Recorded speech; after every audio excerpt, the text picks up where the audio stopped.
Амандасыздар ма, құрметті студенттер? Бүгінгі тақырыбымыз қиярдың биологиялық ерекшеліктері.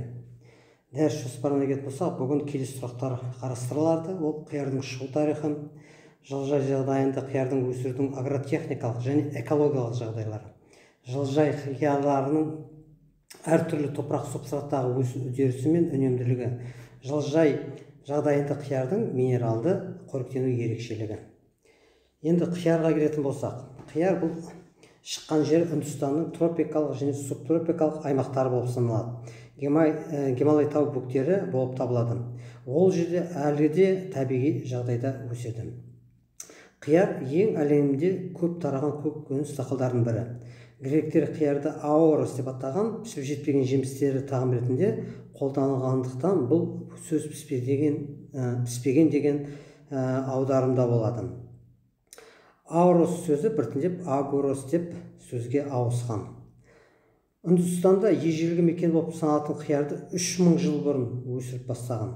Қытайда қиярды өсіру біздің дәуірімізге 2000 ғасырда басталған. Бұл дақыл ежелгі грек және Месопотамияда белгілі болған. Көне заманда қияр айтарлықтай кең таралған. Теофраст өз шығармаларында қияр туралы бірнеше рет атап өткен. Қияр Ресейде бірінші рет әдебиетте 1528 жылы неміс бароны Зигмунд Герберштейн жазған. Ал 18 ғасырда Европада әйнектелген жылыжайларда қияр өсіріліп бастаған.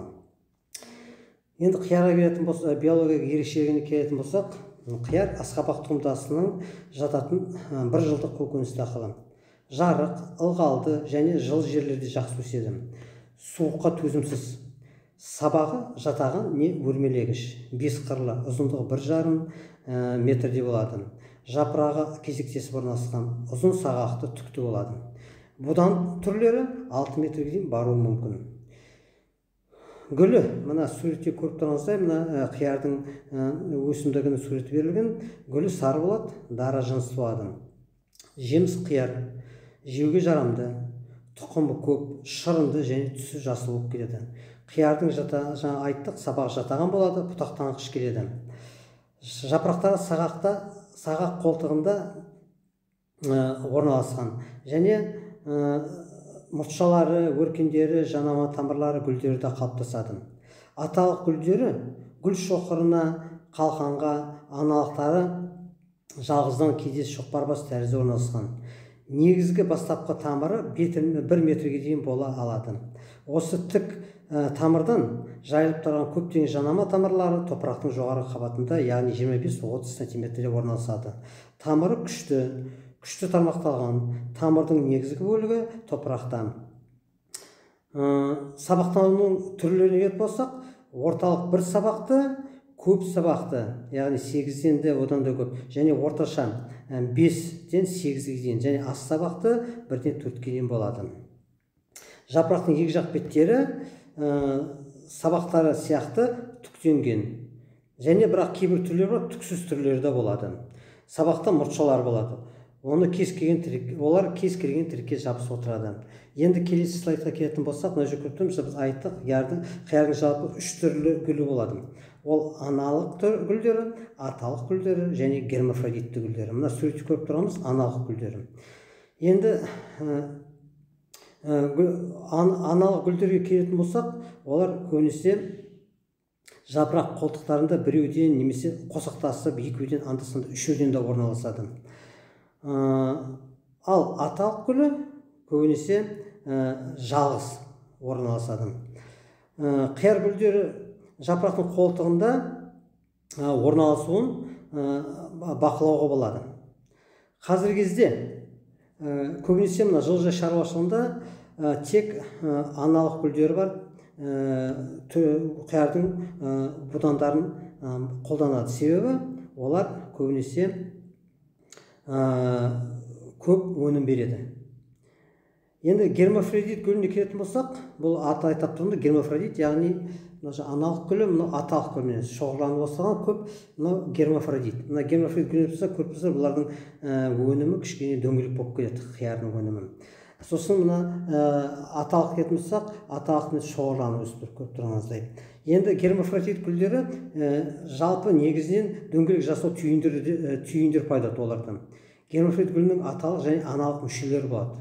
Яғни гермафродит желілері партенокарпиялық және арамен тозаңдануы мүмкін. Партенокарпиялық партеногенез, яғни өз тозаңданусыз өнім бере береді. Мына көбінесе жылыжайларда осы партенокарпиялық түрлерін өсіруге тырысады, себебі бұл жағдайда араны да және қолдан жасанды ұрықтандыру жұмысы жүргізілмейді.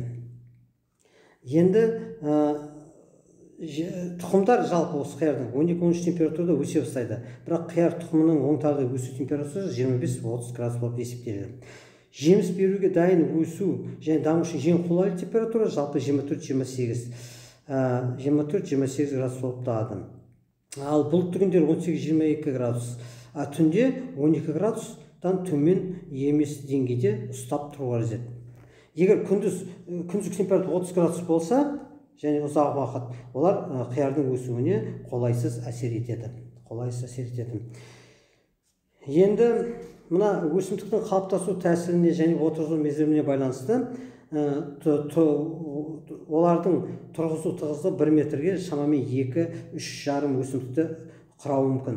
Сондай жылыжайда жарық режимін реттеу үшін топырақты жарық шағыстырғыш ақ пленкамен мульчерлеу жүргіземіз. Суретте көріп тұрмыз, мына қиярлардың барлығын бетін осы пленкамен ақ қиярмен жапқан. Енді келесі слайдқа айтатын болсақ, мына жерде қиярдың өсу кезіндегі жылыжайда микроклимат көрсеткіштері дейді. Мына көріп тұрмыз, өскінге дейін ауа температурасы қолайлы әрине. Күндізгі температура 27-28 болып саналады. Ал түнгі температурасы 27-28-де бұл да осы климат жағдайын, жабық топырақ жағдайындағы температурасы, ал топырақ температурасы 27-28 жағдайында. Өскінге дейінгі температурасы бұл. Салыстырмалы ылғалдық 80-85 болады. Ал өскіннен кейін көріп тұрмыз, ауа температурасы күндіз 15-18 болу керек, түнде 12-14, топырақ температурасы 17-18-дің шамасында болады. Ылғалдылығы шамамен сол күйінде алды 80-85. Ал күшейтіп отырғаннан кейін көріп тұрмыз, бұлтты күндер ашық күндер 18-25 градус болса, бұлтты күндер 16-18 градусты қамтамасыз ету керек ауа температурасы. Түнде 14-16, ал топырақ температурасы 16-20-ға дейін қанағаттандырады. Ал салыстырмалы қалды, қайтадан көрдіңіз, олар көп өзгермеген. Енді мына жылыжай жағдайында қиярдың өсуіне келетін болсақ, мұның әрине күтімінің басты құрамдас бөлігі суару, тыңайтқыш, микроклимат жасау, өсімдіктердің қалыптасуы және зиянкестердің ауруларымен күрес болып табылады. Енді мына жерде суретте көріп тұрмызды, бұл пеликан әдісі. Бұл вегетацияның басында өсімдіктің қарқынды өсуін және қуатты жеміс түзуін ынталандыру үшін осы әдісті қолданады.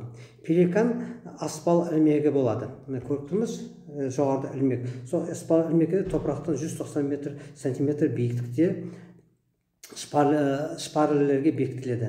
Аспал ілмекке дейін 18-19 жапырақтары қалыптасады.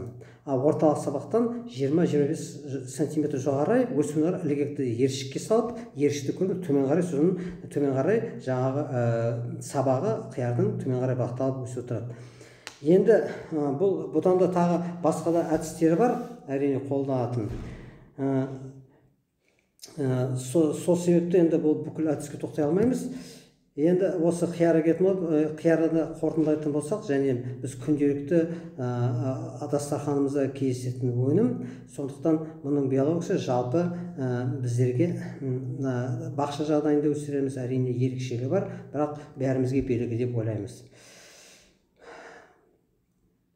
Көңіл бөліп тыңдағаныңызға көп рахмет. Осымен бүгінгі дәрісіміз аяқталды. Сау болыңыз.